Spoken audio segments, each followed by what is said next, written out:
कोशिशें हर व्यक्ति करता है, पैदा होते ही बच्चा हाथ-पैर मारने शुरू कर देता है अपनी दूध की बोतल के लिए। उसे भूख लगती है, उसे दूध चाहिए। अब वो रोता ही इसीलिए है कि उसे दूध दो। वो कोशिश करता है, रो-रो कर बताता है मुझे भूख लगी है, मुझे दूध चाहिए। ऐसे ही हर व्यक्ति कोशिश करता है पैसा कमाने के लिए। 10 में 10 लोग घर से निकलते हैं कि हम जा रहे हैं, हम मेहनत करेंगे और सफल होकर वापस आएँगे, पैसा कमा कर लेकर आएँगे। लेकिन 10 में से 6 लोग खाली हाथ लौट आते हैं, 4 लोग सफल हो जाते हैं। अब ये जो लोग असफल हो गए, ये क्यों असफल हो गए? ये कभी आपने सोचा? क्योंकि हमें अपनी गलतियाँ नहीं दिखाई पड़ती। हर व्यक्ति सामने देखकर चलता है, कभी अपने नीचे देखकर नहीं चलता है। नीचे देखने का मतलब है वो अपनी गलतियों को नहीं देखता है, सामने वाले की गलतियों को देखता है। हम क्यों नहीं सफल हो रहे हैं? हमें क्यों नहीं मिल रहा है? हम दूसरों को देखते हैं, अपने को नहीं देखते हैं। तो आइए, जो भी मीन राशि के जातक या जातिका हैं, उनको मैं बताऊँगा कि शनि देव का मैनेजमेंट, क्योंकि शनि देव कर्म के देवता हैं। इसीलिए शनिदेव को काल पुरुष की कुंडली में 10वां घर और 11वां घर दिया गया है, यानी कि कर्म और कर्म से मिलने वाला धन। तो सभी मीन राशि वालों को मैं बताऊंगा कि कैसे आप शनि के मैनेजमेंट को अगले 2.5 सालों के लिए समझिए, क्योंकि 2.5 सालों में शनि आपको आदमी बना देंगे। आदमी बनाने का मतलब है एक अच्छा अमीर इंसान बना देंगे। मैं आपकी ही कमियां बता रहा हूं जिसकी वजह से आप फेल हैं। नमस्कार, बहुत बहुत स्वागत है मेरे चैनल पर। और आप सभी लोग चैनल को सब्सक्राइब करें, बेल आइकन के बटन को दबाएं, फेसबुक और इंस्टाग्राम पर भी फॉलो करें। कभी सफलता नहीं मिली, कभी धन नहीं मिला, कभी धन मिला तो पूरा नहीं मिला, अधूरा मिला, कभी सब कुछ मिला तो पैसा टिका नहीं, खाली हाथ। क्या करें, क्या करें भई, क्या करें? क्या हो रहा है हमारे साथ? ऐसी कैसी किस्मत लिखा कर आए हैं हम? जन्म कुंडली तो आपने अपनी पढ़वाई नहीं, कम से कम इस वीडियो को देखकर समझ जाइएगा। लेकिन ये वीडियो आपकी चिंता खत्म कर देगी, इस बात की गारंटी है। इस वीडियो में आपकी समस्या का समाधान छुपा हुआ है। हर व्यक्ति काम करता है, हर व्यक्ति मन लगाकर काम करता है। कौन कहता है कि हम मन लगाकर काम नहीं किया? जब एग्ज़ाम देने जाता है, हर बच्चा कहता है हम पढ़ कर आए हैं। हर बच्चा कहता है पूरी तैयारी है, पूरे साल भर पढ़े हैं। लेकिन रिज़ल्ट जब आता है तब पता चल जाता है कौन पढ़ा, कौन नहीं पढ़ा। तो कोई अपनी गलती नहीं बताता है, सब ये कहते हैं कमी तो सामने वाले में है, हमने तो किया, उसने नहीं दिया, हमको क्यों टोकते हो? तो शनिदेव के मैनेजमेंट को समझ लीजिए और अपनी गलतियों को समझ लीजिए, इस वीडियो में जान लीजिए मीन राशि वाले, तो आपका बेड़ा पार हो जाएगा। चंद्र राशि और नाम राशि और लग्न राशि से अगर आप मीन हैं तो वीडियो आपके लिए है। आपकी राशि के स्वामी हैं गुरुदेव, ये आप जानते ही हैं। तो आपकी जो गोचर कुंडली बन रही है, इस कुंडली को देखिए, इस कुंडली में शनिदेव वर्तमान में अगले 2.5 सालों के लिए 12वें घर में बैठे हुए हैं। 12वां घर, और आपकी इस कुंडली में शनिदेव के पास 2 घर हैं, 12वां घर और 11वां घर। यानी आपकी मेहनत से मिलने वाला प्रॉफ़िट और सुख कैसे मिलता है। अब देखिए, अगर आपको ये जो मैंने कपड़ा पहना है, इसका सुख लेना था तो मैंने इसके लिए पैसा खर्च किया, दुकानदार को पैसा दिया, उसने मुझे दिया। अब आपको भूख लगी है तो भूख मिटाने का सुख चाहिए तो आप होटल में जाइए, पैसा दीजिए, वो आपको खाना देंगे। आपको गर्मी लग रही है, आप पंखा खरीद के ले आइए, वो हवा देगा, आपको सुख मिलेगा। तो सुख जो है, वो आपका जो प्रॉफ़िट होता है, जो आप कब क मेहनत करते हैं, उसकी जो कमाई होती है, कमाई ही प्रॉफ़िट है। उसमें से जब आप पैसा खर्च करते हैं, तो ही हमें सुख मिलता है। तो पैसा खर्च किए बगैर सुख नहीं मिल सकता, इस बात को भी आप नोट कर लें। तो अब यहाँ पर आप इस चीज़ को समझ लें कि शनिदेव जो हैं आपके 12th हाउस में यहाँ पर गोचर कर रहे हैं अगले 2.5 सालों के लिए। अब यहाँ पर खर्चे के भाव में शनिदेव बैठ गए हैं। तो शनिदेव जो हैं यहाँ पर जब 12वें भाव में बैठकर क्या करेंगे? खर्चे बढ़ाएँगे, तो विदेश यात्रा का सुख भी देंगे और विदेश यात्रा क्या है? फ्री में तो विदेश चले नहीं जाएँगे, विदेश जाने के लिए वीज़ा चाहिए, पासपोर्ट चाहिए, बाकी फ़ॉर्मेलिटीज़ चाहिए, तो इसमें क्या लगेगा? पैसा खर्च होगा। तो शनिदेव एक तो आपको विदेश भेजकर आपकी आमदनी को बढ़वा देंगे। कुछ ना कुछ जाकर वहाँ काम करेंगे। इंडिया में हो सकता है आपको तनख्वाह मिले 5,000, विदेश में मिले 15,000। विदेश लोग इसीलिए तो भागते हैं क्योंकि वहाँ पे उनकी कमाइयाँ ज़्यादा होती हैं। तो शनिदेव यहाँ पर आपको विदेश भेज रहे हैं। अगर आप विदेश से संबंधित कोई काम करते हैं तो विदेश जाकर ही कमाइए। यहाँ बैठकर क्यों कमा रहे हैं? वहीं जाके कमाइए। यहाँ 5 कमाएँगे, वहाँ 20 कमाएँगे। अगर आपका ऐसा कोई हुनर है जो विदेश में जाकर आपको पैसा कमवा सकता है, तो विदेश चले जाइए। या आप दिल्ली में रहते हैं तो पता चले कि दिल्ली में आपको सक्सेस नहीं मिल रही है, आप पंजाब जाके काम करें, वहाँ हो सकता है सक्सेस मिल जाए। थोड़ा दूरी बना लीजिए। यानी अब दिल्ली से पंजाब जाएँगे, ट्रेन या बस पे जाएँगे, वहाँ किराए का घर लेंगे, रहेंगे, खर्चा पानी करेंगे, तो ही आपकी इनकम बढ़ेगी। तो शनिदेव कह रहे हैं खर्च करो। कहाँ खर्च करो? सही जगह पे खर्च करो। अब वहाँ डिस्को डांस में नहीं जाके खर्च करना है, सही जगह पे इन्वेस्ट करना है। शनिदेव 10वें घर और 11वें भाव के स्वामी हैं। आपकी कुंडली में 11वां भाव जो है प्रॉफ़िट का है, 12वां भाव वर्तमान में शनिदेव जहाँ बैठे हैं वो खर्च का है।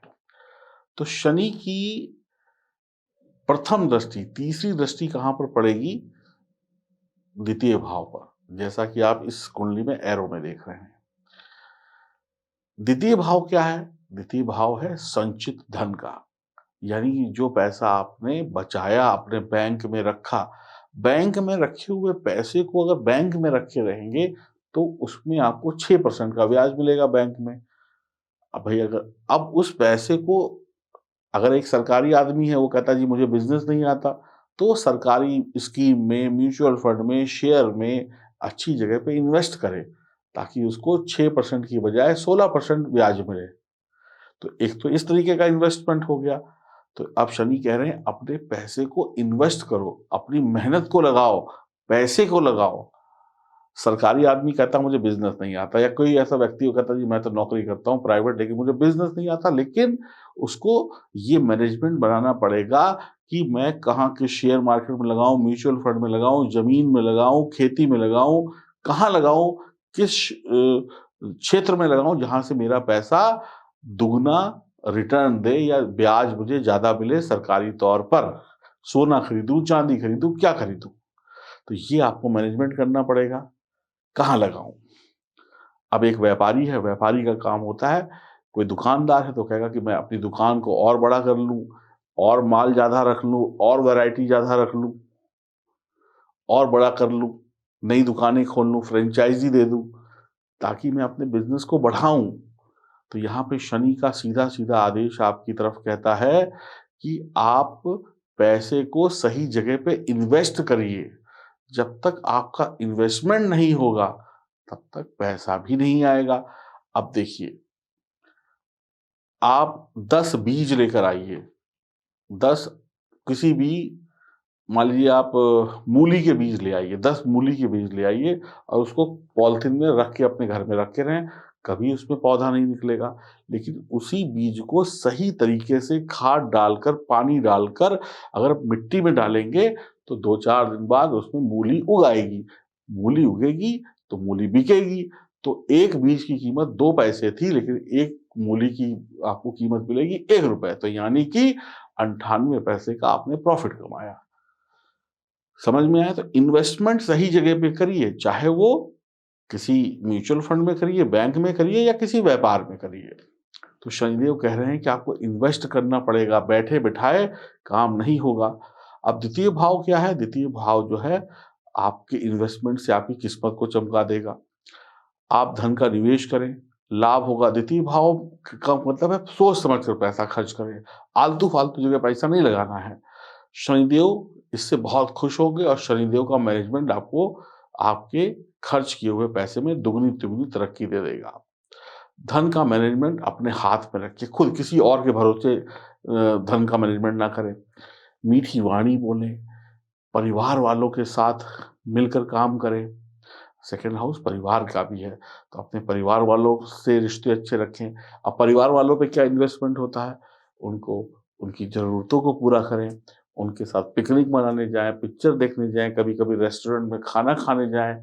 यानी कि परिवार के साथ, कुटुंब के साथ समय भी इन्वेस्ट करें और थोड़ा-सा पैसा भी इन्वेस्ट करें। बाहर जाएँगे तो पैसा लगेगा, तो शनि यहाँ पर मजबूत हो जाएँगे, क्योंकि आप उस घर से संबंधित काम कर रहे हो। तो शनिदेव मजबूत हो गए। अब सेकंड हाउस क्या है? बैंक का घर है, इसको बोलते हैं बैंक का।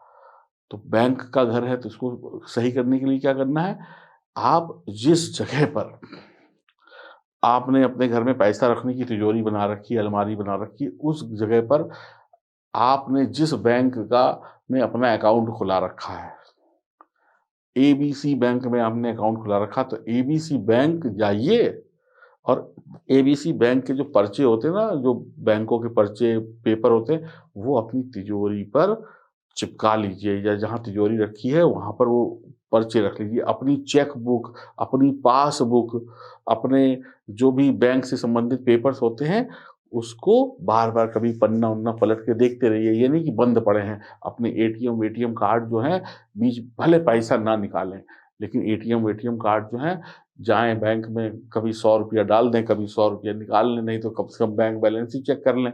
यानी कहते हैं ना, भगवान को पाने के लिए मंदिर जाना पड़ेगा और सेकंड हाउस को एक्टिवेट करने के लिए बैंक जाना पड़ेगा। और बैंक से संबंधित जो चीज़ें होती हैं, पासबुक होती है, चेक बुक होती है और जो कॉपी किताब होती है या बैंक के जो पोस्टर और बैनर होते हैं, उसको वहाँ पे रख लीजिए, चिपका लीजिए। तो क्या हो गया? वो भाव बैंक बन गया। छोटा बैंक, घर में तो छोटा बैंक हो गया और रोज़ अपना पैसा रोज़ जमा किया, निकाला, कुछ ना कुछ करते रहिए। बैंक से कुछ नहीं है तो बैंक मैनेजर के साथ जाके चाय पियाया करिए, 10-15 दिन में जाइए, बैंक मैनेजर को दुआ सलाम करिए, चाय-वाय पी लीजिए, उनसे थोड़ी बातें कर लीजिए, कौन-सी नई स्कीम आई, कहाँ लगाएँ, कहाँ ना लगाएँ, यही कर लीजिए तो वो भाव एक्टिव हो जाएगा। जिस जगह पे आप महीने में 4 बार जाएँगे, उस जगह से आपको लाभ मिलना शुरू हो जाएगा और जाएँगे वहीं जहाँ पर लाभ आपको मिलेगा, फालतू जगह जाने की ज़रूरत ही नहीं है। तो ये करना है, उस भाव को एक्टिवेट करना है, निवेश करना है, परिवार पे निवेश करना है, परिवार की ज़रूरतों को पूरा करना है, सही जगह पे इन्वेस्टमेंट करनी है, तो ही धन बढ़ेगा। समझ रहे हैं? ऐसे चुपचाप बैठे रहेंगे तो धन नहीं बढ़ेगा। शनिदेव कह रहे हैं पैसा लगाओ, पैसा बनाओ। अब देखिए बड़े-बड़े लोग, अमीर लोग कैसे बनते हैं? जब कहीं सस्ती ज़मीन होती है, सही दिमाग लगाते हैं, 2 लाख की खरीदते हैं, 4 साल बाद 40 लाख की बेच देते हैं। ऐसे ही तो करते हैं लोग। सस्ते में शेयर खरीदा, दिमाग लगाकर महँगा हुआ बेच दिया। तो क्या किया? पहले पैसा लगाया तभी तो पैसा आया। पहले बीज डाला तभी तो मूली और आलू निकला। नहीं, अब सोचे रहेंगे कि हम तिजोरी में रखे रहेंगे तो 6% का इंटरेस्ट मिलेगा और आप एक मिडल क्लास की ज़िंदगी जिएँगे। इस बात को भी ध्यान रख लीजिए। अमीर बनना है तो इन्वेस्टमेंट करनी पड़ेगी। आपको एक बहुत अच्छी बात बताता हूँ, हर घर में चाकू होता है। चाकू महिलाएँ इस्तेमाल करती हैं, पुरुष इस्तेमाल करते हैं।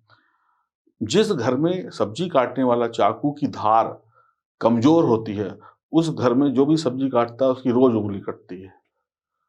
जिसका चाकू में धार मोटी है, उससे उसकी रोज़ उँगली कटेगी और जिसका चाकू जितना तेज़ होता है, उतना सब्जी कटेगी, उँगली नहीं कटेगी। तो इसलिए पैसे की धार को बना के रखें। इस बात को भी ध्यान में रखिएगा। तो सेकंड हाउस को ऐसे एक्टिवेट करेंगे, मीठी वाणी बोलकर, परिवार के साथ घूम-फिर कर, परिवार की खुशियों को पूरा कर कर, बैंक से संबंध जोड़कर आप एक्टिवेट करेंगे और सही जगह पे इन्वेस्ट करके। इन्वेस्टमेंट चाहे बिज़नेस में हो या किसी सरकारी स्कीम में हो। और गुरु का पूजन, कौन है गुरु आपका? आपके पिता, आपके सलाहकार, आपका जो मैनेजमेंट सँभालते हैं, उनका उनका सम्मान और ईश्वर की भक्ति ही आपको शक्ति देगी और गलत आपके साथ नहीं होगा। शनिदेव की 7वीं दृष्टि छठे भाव पर होगी, तो शनिदेव यहाँ पर क्या कहते हैं? फालतू की बातें करना करिए बंद और मैनेजमेंट को समझ लीजिए। अब आप देखिए 2 लोग होते हैं, एक होता है सिविलियन हमारे जैसे आम आदमी और एक होता है मिलिट्री का अफ़सर। तो मिलिट्री का अफ़सर हमेशा सीधे तन के खड़ा रहेगा, सही कपड़े, सही तरीके से बात, और एक आम आदमी ऐसे बैठा रहेगा। तो ऐसे नहीं, ऐसे हो जाइए, तन जाइए, अपना मैनेजमेंट सही कर लीजिए। किसको कितना दिया, किससे कितना लेना है, कहाँ लगाना है, कहाँ नहीं लगाना है। जिसका मैनेजमेंट सही होगा, जिसका अपने काम पर पूरा अधिकार होगा, एक-एक चीज़ की जिसको जानकारी होगी, वही आदमी धोखा नहीं खाएगा। और जो लापरवाह होगा, जो ऐसे सोएगा, वो व्यक्ति धोखा खाएगा। तो जाग जाइए, अपना मैनेजमेंट अच्छा कर लीजिए, अनुशासित हो जाइए। सुबह समय से उठिए, समय से खाइए, समय से काम करिए, समय से सोइए, समय से सब काम करिए और अनुशासन में चलिए। जैसे मिलिट्री के लोग होते हैं, सेना के लोग होते हैं, सबसे ज़्यादा किसको कहा जाता है? यही लोग अनुशासित हैं। एक आम आदमी उनके सामने खड़ा नहीं हो सकता। आप किसी मिलिट्री वाले के घर जाके देखिएगा, उनके घर में जो अनुशासन होता है, आप देखकर आपकी आँखें खुल जाएँगी। तो वैसा अनुशासन अपने व्यक्तिगत ज़िंदगी में और अपनी प्रोफ़ेशनल ज़िंदगी में, व्यापार में या नौकरी में लेकर आइए। जब आप अनुशासित होंगे, तो फिर आपका कोई नुकसान नहीं हो सकता। जब आप जाग रहे होंगे, तो चोर आपके घर में नहीं घुस सकता। जब आप सो रहे होंगे, तो ही चोर आपके घर में घुसेगा। और जब आप जाग रहे होंगे, तो आपसे गलतियाँ नहीं होंगी। जब गलतियाँ नहीं होंगी, तो फिर काम बिगड़ेंगे भी नहीं। इस बात का भी ध्यान रखिए, अनुशासन रखिए, शत्रुओं पर नज़र रखिए। अब शत्रु किसको परेशान करते हैं? लापरवाह आदमी को। चोर किसके घर में चोरी करता है? जो खर्राटे मारकर सो रहा होता है। जो जाग रहा होता है, उसके घर में चोरी नहीं होती है। जो ताला लगा के सोता है, उसके घर में चोरी नहीं होती। जो कहता है अरे ठीक है, कौन आएगा देखा जाएगा, उसके घर में चोरी हो जाती है। तो अनुशासित रहिए, पैसे खर्च करिए लेकिन सही जगह पर। अब पता चला पैसा है, अब क्या करें, क्या करें? एक काम करते हैं, 2 लाख वाला मोबाइल ले लेते हैं, 4 लाख वाली घड़ी ले लेते हैं, लोन पे ले लेते हैं, ब्याज पे ले लेते हैं, तो आप फँस जाएँगे। अरे! पहले कमाइए, फिर लीजिए। इसी पैसे को हम ये नहीं कह रहे कि आप 2 लाख का मोबाइल मत लीजिए। अगर आपके अकाउंट में 1 करोड़ पड़ा है, तो 2 लाख वाला ले लीजिए। अब 2 ही लाख पड़ा है, तो 2 लाख में से सोच रहे हैं कि 1 लाख का मोबाइल ले लेंगे, 1 लाख का लोन ले लेंगे, 1 लाख बिज़नेस में लगा देंगे, तो ये गलत है। उसका सही मैनेजमेंट करके सही जगह पे पैसा लगाइए, फालतू की जगहों पे पैसा मत खर्च करिए। अनुशासन, दूसरा शब्द आया छठा भाव पे जब दृष्टि होती है, तो शनिदेव कहते हैं अनुशासन में रहिए। बिल्कुल सीधे हो जाइए, मिलिट्री के आदमी बन जाइए। और कर्जों को निपटाइए। जो पहले आपके ऊपर कर्ज है, पैसा आ रहा है, उसको साथ-साथ निपटाना शुरू कर दीजिए। गलती मत करिए। जुबान के चस्के मत पालिए। यानी कि लटर-पटर, आज ये खाएँगे, आज वो खाएँगे, आज वहाँ जाएँगे, आज यहाँ लाएँ। हिसाब से चलिए, सब करिए लेकिन हिसाब से करिए। और हिसाब को ही मैनेजमेंट बोलते हैं। कहते हैं ना, हिसाब-किताब सही रखना, हिसाब-किताब बिगड़ा तो बिज़नेस गया, हिसाब-किताब बिगड़ा तो नौकरी गई। तो यहाँ पे अनुशासन को आप चाहे हिसाब-किताब कह लें, मैनेजमेंट कह लें, कुछ भी कह लें, तो अपना हिसाब-किताब अपने काम में सही रखेंगे, तो कभी धोखा नहीं खाएँगे। शनिदेव दूसरा आपको जो आदेश दे रहे हैं, वो ये है हिसाब-किताब सही रखो, सही चलो। पीछे देखते हुए मोटरसाइकिल ना चलाओ, नहीं तो आगे चालान भी कटेगा और टक्कर हो जाएगी, टांग भी टूटेगी। सामने देखो, जो सामने देखेगा उसको रेड लाइट भी दिखाई पड़ेगी, उसको सामने वाली गाड़ी भी दिखाई पड़ेगी, उसकी टक्कर नहीं होगी। अब तीसरी बात, शनिदेव की अगली दृष्टि नवम भाव पर होगी। नवम भाव के स्वामी कौन है? देवगुरु बृहस्पति। और आपकी राशि मीन के भी स्वामी देवगुरु बृहस्पति हैं। तो नवम भाव किसका है? पिता का, शिक्षक का, सीनियर का, जो भी आपसे बड़ा है उसका। तो सबसे पहले तो अपने घर से शुरू करिए, पिता का सम्मान करिए, बड़े भाई का सम्मान करिए, शिक्षक का सम्मान करिए, जिसने आपको जो सिखाया है उसका थैंक यू अदा करिए। आप अकेले कुछ नहीं कर रहे हैं, इस बात को याद रखिएगा। आप अगर किसी टीम को लीड कर रहे हैं, आप हेड हो सकते हैं, लेकिन आपके पीछे 6 लोग और हैं, तो उनको भी थैंक यू बोलिए। जो आपके नीचे हैं, जो आपके ऊपर हैं, उनको भी थैंक यू बोलिए, तो शनिदेव खुश हो जाएँगे। बड़ा भी खुश, बड़ा कौन है? बड़ा गुरु है। और छोटा कौन है? शनि है। तो जब दोनों खुश हो जाएँगे, तभी आपको तरक्की मिलेगी। किसी एक को खुश रखकर तरक्की नहीं मिलेगी, तो छोटे और बड़े दोनों को खुश रखना पड़ेगा। इस बात को समझिए, घर पर भी, रिश्ते में भी और काम-काज में भी। नवम भाव भगवान का है, यानी देवगुरु बृहस्पति का है, तो मंदिर जाइए। देवगुरु बृहस्पति क्या है? राजा हैं।